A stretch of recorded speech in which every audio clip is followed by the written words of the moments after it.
Hello, Renfro subscribers. It's Saturday, March 20th, 2021, the first official day of spring. So Presley and I are at the farm today, checking out, seeing how things are drying out. Not very dry yet, but I thought we'd show you the secret to what we have found works the best for us. It's three components for growing. It's mulch, cover crops, and compost.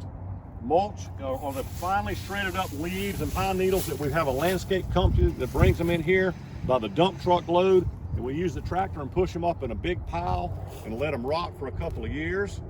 And now we're going to take a break and go back and look at what happens when it's older. It becomes compost. Compost is 2 and 3 year old leaves. We have the back of the file this year as the compost. Compost is what we work into the soil. It's like the probiotic for the soil. This is like the black dirt that you find about 2 inches down in the woods in the forest. Mulch that we just looked at is lightly covering the soil for certain crops. We mulch around our tomatoes, for instance, in June.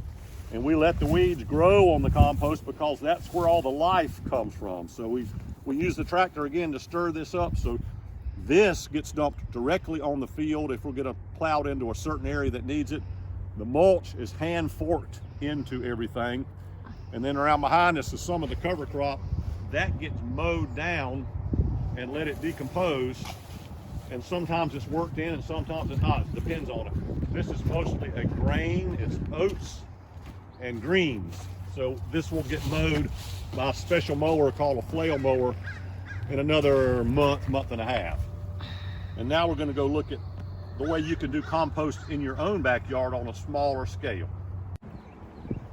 If you want to do composting in a backyard scale, just like we looked at across the road, a simple way is a wire container. This is called hardware cloth. It's 1/2 inch mesh galvanized wire, 10 feet long, comes in a roll. And this particular one, our friend that passed away, Jeff Reeves, the retired county agent, he made this one. He likes to make them square with pieces of rebar. We also have one behind the store that's just round. And you just put all your waste in it and just keep letting it rot and keep letting it rot. And you get all these leaves that your neighbors bag up and put by the curb and use those. If you need to get your compost started, you use a little bag of compost starter, or you can go out in the woods and get several good 5-gallon buckets of woods dirt. That will have all the life in it necessary. But put all your kitchen waste and all your leaves and all your dead plant material in and make compost. We'll see you next week.